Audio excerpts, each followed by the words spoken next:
तमाम नाजरीन को दिल की गहराइयों से खुशामदीद कहती हूँ। जंग खंदक का बयान।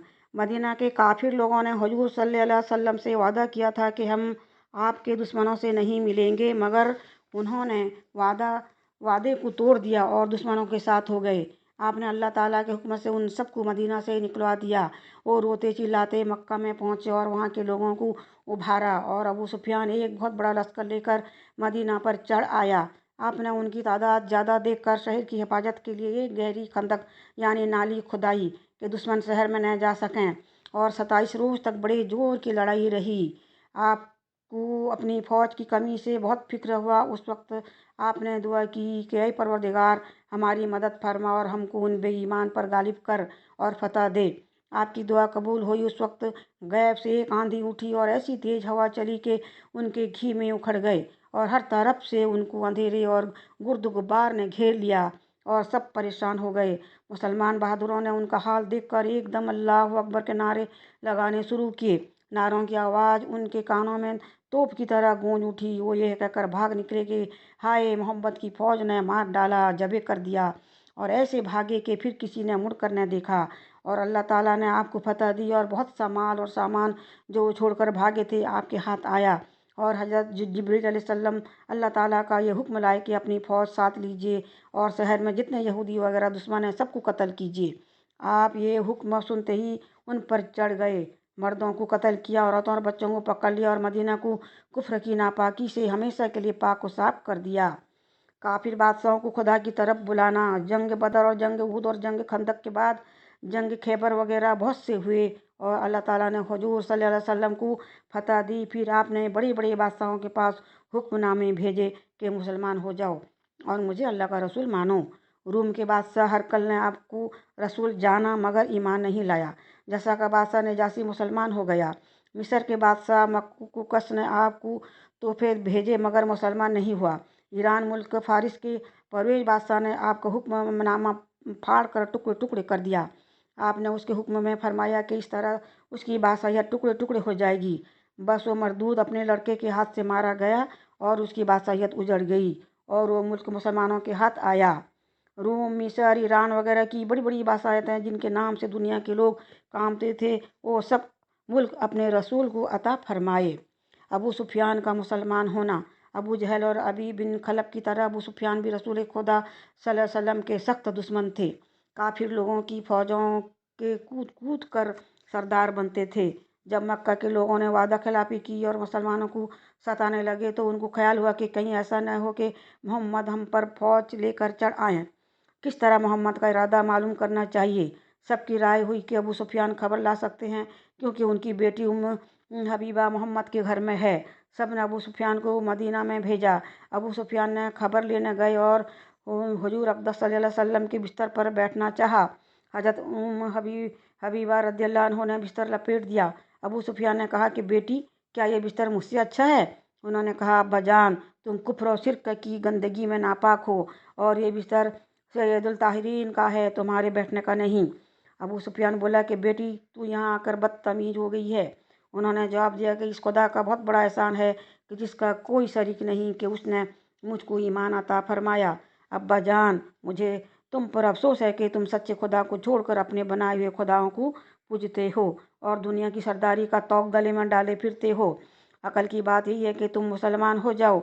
अबी सुफियान ने कहा कि बेटी, मुझे तुझ पर अफसोस है कि तूने अपने दादा का दीन छोड़ दिया और मोहम्मद का दीन कबूल कर लिया और उनसे खफा होकर हुजूर सल्लल्लाहु अलैहि वसल्लम की खिदमत में आई और आपका इरादा मालूम करना चाहा, मगर आपने कोई जवाब नहीं दिया।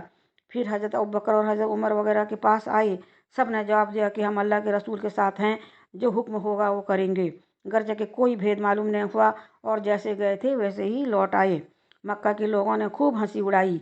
एक दफ़ा रहमत आलम सल्लल्लाहु अलैहि वसल्लम मक्का की तरफ फ़ौज ले गए। रात को अबू सुफियान उस तलाश में फिर रहे थे कि मोहम्मद फ़ौज लेकर न चढ़ आएँ और अपने साथियों से बात कर रहे थे। हज़रत अब्बास ने उनको आवाज़ पहचान ली और उनके पास गए और फरमाया, भाईजान, आओ ज़रा हमारी फ़ौज देख लो। उन्होंने कहा कि मुझे डर है कि मोहम्मद सल्लल्लाहु अलैहि वसल्लम कत्ल कर डालेंगे। हज़रत अब्बास ने फरमाया, हरगिज नहीं, तुम मेरे साथ चलो, और उनको फ़ौज में ले आए। हज़रत उमर ने उनको देखा और नंगी तलवार लेकर दौड़े और कत्ल करना चाहा। حضرت عباس نے فرمایا کہ میری حفاظت میں ہیں۔ حضرت عمر رک گئے، پھر ان کو حضور صلی اللہ علیہ وسلم کی خدمت میں لے گئے۔ حضرت عمر نے فرمایا کہ یا رسول اللہ، یہ ابو سفیان بے ایمان جانی دشمن ہے، اگر حکم ہو تو اس کو قتل کر دوں۔ آپ نے فرمایا ابھی نہیں، اور حضرت عباس کو حکم ہوا کہ چچا جان ان کو فی الحال خیمہ میں لے جائیے اور اچھی طرح رکھیے اور صبح کو پھر ملائیے۔ پھر صبح کو حضرت عباس ان کو لے کر گئے۔ آپ نے بڑی خندہ پیشانی اور مہربانی سے فرمایا چچا جان اب تو ایمان لے آؤ، ابھی تک آپ کو یقین نہیں آیا کہ اللہ کے سوا کوئی معبود عبادت کے لائق نہیں۔ انہوں نے کہا کہ بیٹے تم بڑے حلیم و رحیم ہو، بے شک تم جو کہتے ہو بالکل سچ ہے اور تم اللہ کے سچے رسول ہو، باوجود میرے ظلم و ستم کہ مجھ پر رحم کرتے ہو، مہربان ہو، بدلہ نہیں لیتے۔ لو سچے دل سے اور سچی زبان سے کہتا ہوں اشہد ان لا الہ الا اللہ و اشہد ان محمد عبدہ و رسولہ، بس مسلمان ہو گئے اور اللہ رسول پر قربان ہونے لگے۔ فتح حضور کی شان رحمت۔ مکہ کے کافر لوگوں نے رحمت دو عالم صلی اللہ علیہ وسلم سے وعدہ کیا تھا کہ ہم 10 برس تک لڑائی فساد نہیں کریں گے اور نہ کسی مسلمان کو ستائیں گے، مگر وہ وعدے کو پورا نہ کر سکے اور مسلمانوں کو ستانے لگے۔ آپ نے یہ حال دیکھ کر ارادہ فرمایا کہ یہ بے ایمان لوگ نہ آرام سے رہنے دیں، فساد سے باز نہیں آتے، اب جنگ کے سوا کوئی علاج نہیں، اور ان پر ایسے وقت چڑھائی کی جائے کہ ان کو پتہ نہیں چلے۔ حضرت حاتب ایک صحابی تھے، ان کے بال بچے مکہ میں تھے۔ انہوں نے اپنے بچوں کے خیال سے کہ وہ لوگ میرے بچوں کو نہ ستائیں، آپ کے اس ارادے کو لکھ کر ایک عورت کو دیا کہ یہ خط تو مکہ کے لوگوں کو پہنچا دے۔ وہ عورت خط لے کر روانہ ہوئی تو اللہ تعالیٰ نے آپ کو اس حال کی خبر دے دی۔ آپ نے حضرت علی اور حضرت جبیر اور حضرت مقداد رضی اللہ عنہ کو بھیجا کہ اس عورت کو پکڑ لاؤ۔ انہوں نے اس کو جا کر پکڑ لیا اور اس سے خط مانگا اور اس نے کہا میرے پاس کوئی خط نہیں۔ حضرت علی نے تلوار نکال کر کہا اے عورت خط دے، کیونکہ اللہ کے رسول نے خبر دی ہے کہ تیرے پاس خط ہے، ورنہ تجھے قتل کر دوں گا۔ پھر اس نے اپنی چوٹی میں سے خط نکال کر دیا، اس میں لکھا تھا اے قریش لوگوں خبردار ہو جائیے، محمد تم پر بہت بڑی فوج لے کر چڑھنے والے ہیں۔ یہ حضرت حاتب کی بہت سی سخت غلطی تھی۔ وہ خط حضور صلی اللہ علیہ وسلم کی خدمت میں لایا گیا۔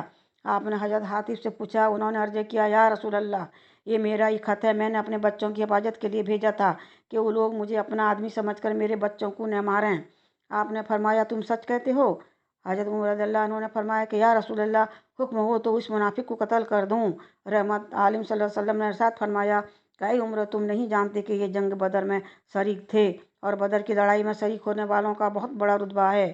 اللہ تعالیٰ نے فرمایا کہ ان کے اگلے پچھلے سب گناہ معاف ہیں۔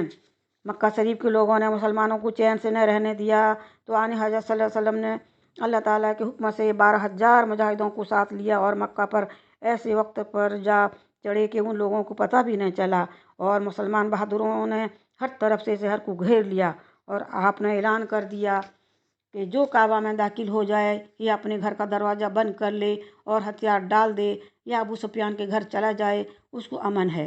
اور مسلمان فدائیوں نے فرمایا کہ جو تم سے لڑے اس سے لڑو، تم لڑنے اور مارنے میں پہل نہ کرنا۔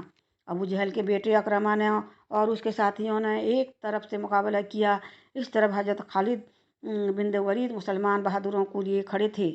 انہوں نے ان کا مقابلہ کیا اور ان کے 28 آدمی قتل کیے اور بہت سے آدمیوں کو پکڑ لیا، اور 2 مسلمان بھی شہید ہوئے۔ ان دونوں مسلمانوں میں سے ایک کو اکرمہ نے شہید کیا تھا۔ حضور صلی اللہ علیہ وسلم یہ خبر سن کر ہنسنے لگے۔ صحابہ نے عرض کی یا رسول اللہ، اس میں کیا بید ہے کہ آپ کو ہنسی آئی؟ اللہ تعالیٰ آپ کو ہنستا ہی رکھے۔ آپ نے فرمایا کہ اکرمہ کو اور جس کو اس نے شہید کیا ہے، میں نے دونوں کو جنت میں دیکھا ہے۔ سب حیران ہو گئے کہ اکرمہ تو کافر ہے، پھر جنت میں کیسے جائے گا؟ خدا کی قدرت، اکرمہ آپ کے فرمانے کے مطابق مسلمان ہو گئے۔ قصہ یہ ہوا کہ جب وہ حضرت خالد کے مقابلے میں ہار گئے تو جان بچا کر بھاگ نکلے۔ ان کی بیوی مسلمان ہو چکی تھیں۔ ان کو معلوم ہوا کہ میرا شوہر اکرمہ جان بچا کر بھاگ گیا۔ وہ آپ کی خدمت میں آئیں اور کہا یا رسول اللہ، اکرمہ کو امن دیجیے۔ آپ نے فرمایا اے ام جمیل، ہم نے تمہاری سفارش قبول کی۔ بس وہ بہت جلدی اسے اکرمہ کے پاس پہنچی اور ان سے کہا کہ تم کہیں مت جاؤ، رسول اللہ صلی اللہ علیہ وسلم نے تم کو امن دے دیا ہے، تم میرے ساتھ چلو۔ انہوں نے کہا میں نے اور میرے باپ نے ان کو بہت دکھ پہنچایا ہے، یہ کیسے ہو سکتا ہے کہ وہ مجھے زندہ چھوڑیں گے؟ ام جمیل نے کہا خدا کی قسم، وہ تو خدا کے سچے رسول ہیں، بڑے رحیم و کریم ہیں، وہ کبھی کسی سے بدلہ نہیں لیتے۔ کسی انسان میں یہ قدرت نہیں کہ ان کی تعریف کر سکے۔ گرج ام جمیل ان کو حضور کی خدمت میں لے آئیں۔ اکرمہ نے ڈرتے کانپتے عرض کی یا ये उम्म जमील कहती हैं कि आपने मुझको अमन दी है। आपने फरमाया ये सच कहती हैं, मैंने तुमको बरी कर दिया और तुम्हारी कसूर माफ़ किए। बस अकरमा ने रो कर आपके पाँव मुबारक पकड़ लिए और कहा कि बेशक आप अल्लाह के सच्चे रसूल हैं। सिवाय अल्लाह रसूल के और कोई ऐसा नहीं कि जानी दुश्मन और कातिल को जिंदा छोड़ दे। भाईजान, मैं सच्चे दिल से और सच्ची ज़ुबान से इकरार करता हूँ, अशहदु अल्ला इलाहा इल्लल्लाह व अशहदु अन्ना मुहम्मदन अब्दुहु व रसूलुहु। बस अकरमा मुसलमान हो गए और अल्लाह रसूल पर जान और माल कुर्बान करने लगे। और ये हाल हो गया कि जब कुरान पढ़ते रोया करते और कहते हाजा किताब व रब्बी, हाजा किताब व रब्बी, यानी सुभान अल्लाह, ये मेरे रब की किताब है, ये मेरे रब की किताब है। हज़रत अबू बकर की खिलाफत तक जिंदा रहे और दीन की खिदमत में लगे रहे और बहुत से बेईमान को कत्ल करके अल्लाह रसूल पर कुर्बान हो गए और शहादत पाई। सुभान अल्लाह। अल-मुख्तसर शहंशाह दो आलम सल्लल्लाहु अलैहि वसल्लम ने अल्लाह ताला की मदद से मक्का शरीफ को फतह कर लिया और काफ़ी लोगों से मैदान साफ हो गया और अल्लाह ताला ने अपना वादा पूरा कर दिया कि आप बड़ी शान और शौकत से मक्का शरीफ पर कब्जा दिया। अल्लाह अकबर। कैसी मजबूरी और बेकसी में आपने हिजरत की थी और आप किस शान और अजीम से मक्का के काफिरों पर अख्तियार पाया। बड़े बड़े जोरदार कुरैशी लोग डर से भाग गए मगर आपकी मेहरबानी को सुनकर लौट आए और आप उनके कसूर माफ़ करते जाते थे।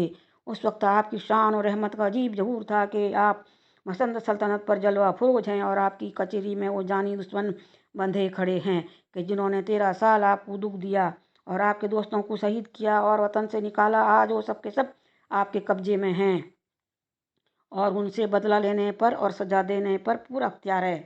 बस जुबान हिला देने की देर है कि दुनिया से उनका नाम और निशान मिट जाता। मगर आपने रहमतुल आलमीन होने का जलवा दिखाया और नूर नबुवत से पहचाना कि ये मुसलमान हो जाएंगे, जन्नती बन जाएंगे, क्योंकि आपकी गर्ज यही थी कि ये खुदा के बन जाएं, खुदा के अजाबों से बच जाएं। अलहासिल वो सब के सब सामने बंधे खड़े हैं और थर थर काँप रहे हैं और ये डर चढ़ा हुआ है कि अब जरा सी देर में हम दुनिया से ख़त्म हो जाएंगे और अपने जुल्मों की सज़ा ज़रूर पाएंगे। लेकिन मोहसिन आजम सल्लल्लाहु अलैहि वसल्लम ने एक दर्द भरी मीठी और नर्म आवाज़ से फरमाया, तुम लोग मुझसे किसी रहम या सलूक की कुछ उम्मीद रखते हो? सब ने कहा, बेशक हम जालिम हैं, हमारी सज़ा तो यही है कि दुनिया और हमारी ज़िंदगी ख़त्म कर दी जाए। मगर हमारे रिश्ता में भाई हैं और बड़े रहम व करम करने वाले हैं। आप हमसे उम्मीद रखते कि उनके उस जवाब से आपका दिल भर आया और मोहब्बत की वजह से आंखों में आंसू आ गए और बड़ी नर्म दिल से फरमाया, ए अजीज भाइयों, रो मत, डरो मत। मैं आज तुमसे वही कहता हूँ जो यूसुफ अलैहिस्सलाम ने अपने भाइयों से कहा था कि आज तुम पर कोई पकड़ नहीं। अल्लाह ताला तुम्हारी कसूर माफ़ करे और तुमको बख्श दे कि वो सबसे ज़्यादा रहम करने वाला है। बस इसी तरह मैंने भी तुमको माफ़ किया और तुमको बरी करता हूँ और जहाँ तुम चाहो रहो। और उसी वक्त हाथ पाँव से जंजीर खुलवा दी। आपका ये रहम और मेहरबानी देख कर वो सब के सब रोने लगे और कुफ्र शिर्क का मुंह तोड़कर सच्चे दिल से मुसलमान हो गए और सच्ची जुबान से पढ़ा ला इलाहा इल्लल्लाह मुहम्मद रसूलुल्लाह। बस मुसलमान होकर अल्लाह रसूल पर फिदा होने लगे। इस अजीम शान रहम करम का यह असर हुआ कि तमाम अरब के लोग फौज दर फौज आने लगे और मुसलमान होने लगे और अल्लाह ताला ने हक़ को जाहिर किया और नाहक़ को मिटाया और अपने घर काबे शरीफ को कुफ्र से शिर्क की नापाकियों से पाक साफ किया और अल्लाह के घर में जो 360 बुत रखे हुए थे सबको बाहर फेंक दिया और हज़रत बिलाल ने काबे शरीफ की छत पर चढ़कर अजान दी। अल्लाह ताला की तौहीद, इकताई और बड़ाई और हुजूर सल्लल्लाहु अलैहि वसल्लम की रिसालत की गवाही का ऐलान किया और दुनिया में हर तरह अल्लाह रसूल के नाम का डंका बजा और बजता रहा। फिरदौस के गुलदस्ते लिए फिरती हैं हूरें, कहती हैं कहाँ दफन हैं सैयदाए मोहम्मद। पढ़ने में गलती हो तो माफ़ कीजिएगा।